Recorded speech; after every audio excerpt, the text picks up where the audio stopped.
11 class में आपका स्वागत है। 11 क्लास में आप लोगों का फंक्शन चल रहे हैं।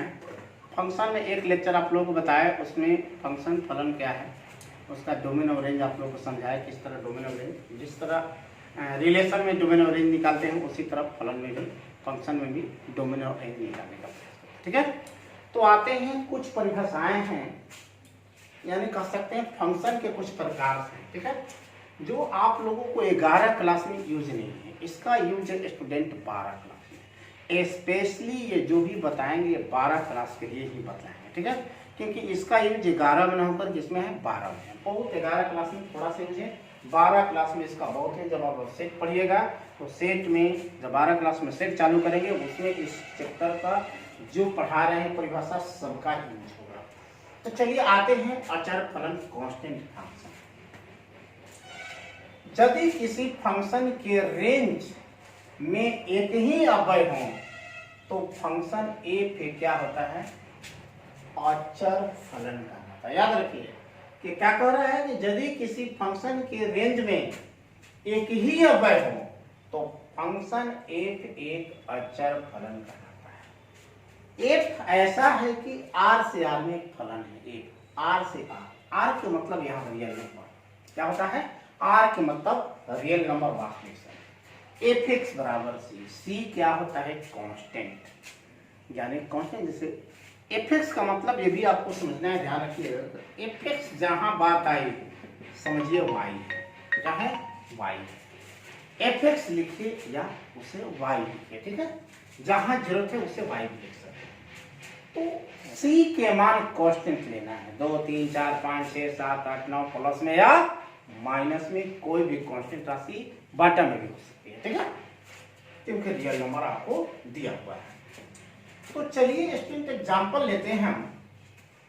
सी कांस्टेंट है, y बराबर सी, तो y बराबर अगर 3 ले और माइनस तो हम अपने से ले लेते हैं, आप भी अपने से ले सकते हैं। तो आप लोग जब पढ़े होंगे स्टूडेंट, ठीक है, आप लोग पढ़े होंगे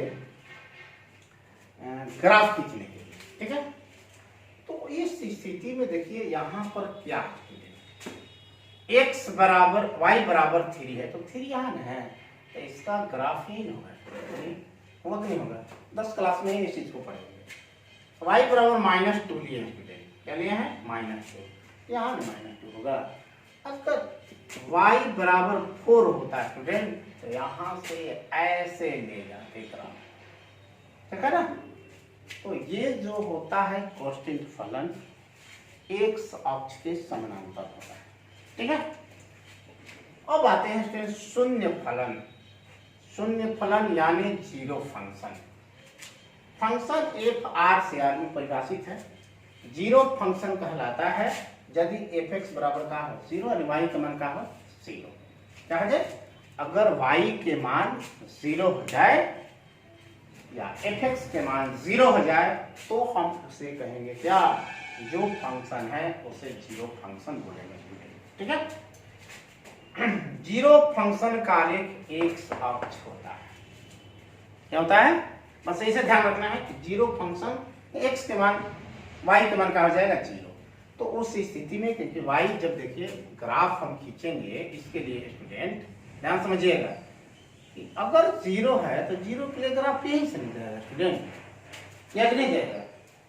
तो 0 जो है y का मान है, तो y वाला x अक्ष से समांतर होता है।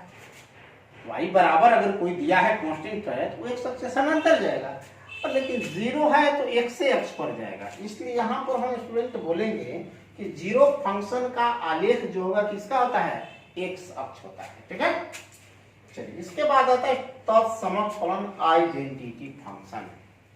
ठीक है, यदि फलन यानी एफ आर से परिभाषित तत्सम फलन कहलाता है यदि और केवल यदि एफ एक्स बराबर एक्स हो, यानी वाई बराबर एक्स हो। एफ एक्स का मतलब वाई, यहाँ भी आपको बताया है, वाई बराबर एक्स हो, और तब हम उसे बोलेंगे कौन फंक्शन, तो आइडेंटिटी फंक्शन स्टूडेंट बोले।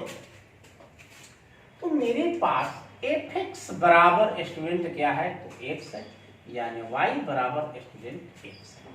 ठीक है, जहां पर स्टूडेंट हम लिख सकते हैं एफ एक्स बराबर वाई, ठीक है, क्या लिख सकते हैं, एफ एक्स बराबर वाई लिख सकते हैं। तो अब जरा समझने का प्रयास करिए स्टूडेंट, एक्स के मान 0, क्योंकि मेरे पास देखिए किससे तो जा सकते हैं, आर से आते हैं, तो रियल नंबर में 0 आता है।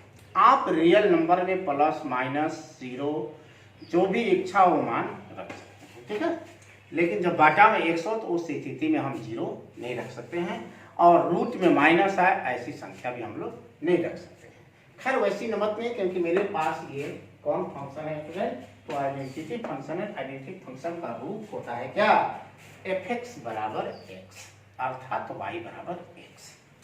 अब आप मान रखने के लिए स्वतंत्र, यहाँ पर x का मान 0 तो y का मान क्या है 0, देख लीजिए आइगने है, x माने तो y का मान 2 तो 2, 3 तो 3, प्लस माइनस कुछ भी रख सकते हैं।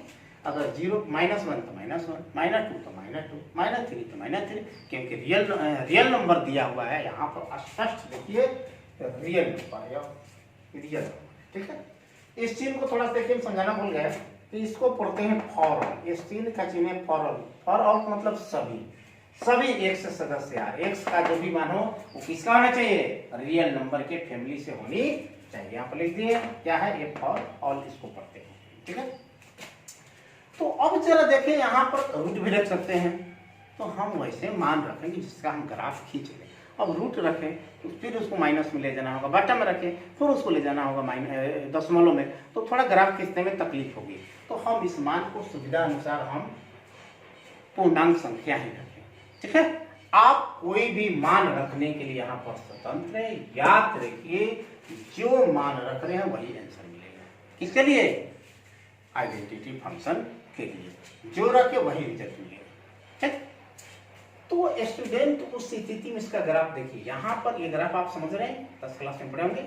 0 देखिए यहाँ 0 0 होता है ना, 1 तो 1 देखिए 1 है, ये 1 है इसके सामने 2 है तो 2 के सामने 2, 3 है तो 3 के सामने 3, इसका ग्राफ क्या हुआ, ये होगा। यानी कह सकते हैं आइडेंटिटी फंक्शन का जो ग्राफ होगा मूल बिंदु से होकर जाएगा और एक सरल रेखा होती है, ठीक है। अब स्टूडेंट आते हैं, इसका डोमेन और रेंज की जरूरत हो तो डोमेन का होगा, रेंज क्या होगा, मान कुछ भी रख सकते हैं, तो डोमेन हो गया आर, जो मान रख रहे हैं वही आंसर मिलेगा, इसका मतलब रेंज का हुआ आपका आर हुआ, डोमेन भी आर हुआ और रेंज भी आर हुआ, दोनों हो गया।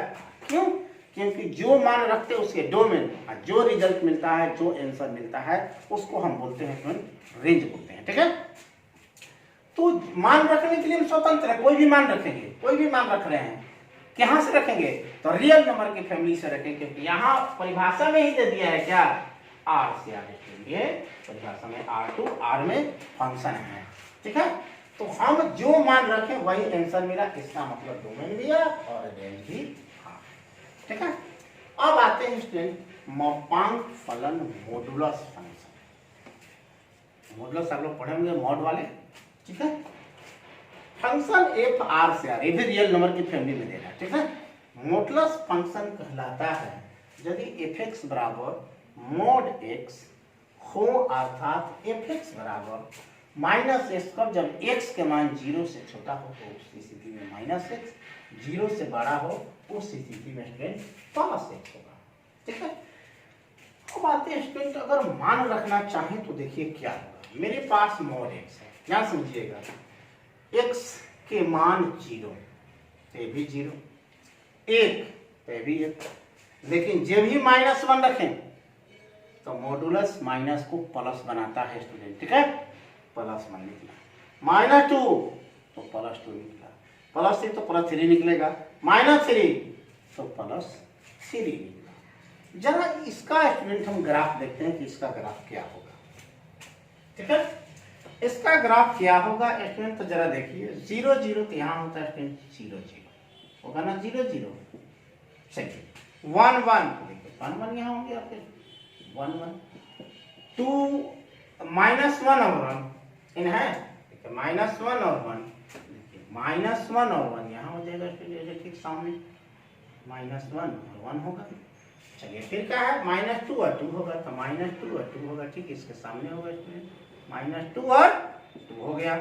चलिए अब 3 और 3 है और 3 के सामने 3 जाएंगे। ये ग्राफ आप लोग जानते होंगे खींचने के लिए -3 तो 3 होगा स्टूडेंट, -3 तो 3 होगा स्टूडेंट, यहाँ पर हो जाएगा स्टूडेंट -3 तो 3 होगा। आप इसको खींचिएगा स्टूडेंट यहाँ से, तो देखिए एक सीधी सरल रेखा और इसका खींचिएगा, इसको मिला दीजिएगा। यानी जो हम कह सकते हैं स्टूडेंट कि मॉडुलस जो फंक्शन है उसका ये ग्राफ हुआ स्टूडेंट, ठीक है। अब सर आप कहिएगा सर फिर इस तरह का मान रखें, आप मान कुछ भी रखने के लिए स्वतंत्र है। अब रूट में मान रखिएगा, बाटा में रखिएगा तो आपको ग्राफ खींचने में थोड़ा तकलीफ होगी, ठीक है। तो इसका ग्राफ कहाँ से जाएगा फ्रेंड, तो 0 0 मूल बिंदु से होकर इसका भी ग्राफ जाता है, इधर भी जाएगा और इधर भी जाएगा, ठीक है। तो ये हुआ फ्रेंड मॉडुलस फंक्शन हुआ। इसके अलावा 1-2 फंक्शन और भी हैं, ठीक है। तो आज के क्लास में सिर्फ इतना ही बताएंगे और 3 या 4 फंक्शन और हैं, उसके बाद में एक्सरसाइज पे स्टूडेंट हम चलेंगे, ठीक है। सिग्नम फंक्शन मिलेगा, इसके बाद महत्वपूर्ण पूर्णांक जिसको बोलते हैं ग्रेटेड इंटीजर, जिसका बहुत यूज है स्टूडेंट, बहुत ही यूज है 12 क्लास में, आप लोग सिर्फ पढ़िएगा तो बहुत ही यूज है। तो इसे 1-2 बार बढ़िया से वीडियो को देखिएगा। अगर कोई फंक्शन इसमें से आप लोगों को समझ में नहीं आया हो या दिक्कत हो तो स्टूडेंट कृपा करके आप लोग कमेंट करके बताइएगा हाँ सर ये फंक्शन हमको क्लियर से समझ में नहीं आया, तो हम उसको अलग से वीडियो बनाकर पुनः डालेंगे। तब तक के लिए आज के लिए क्लास में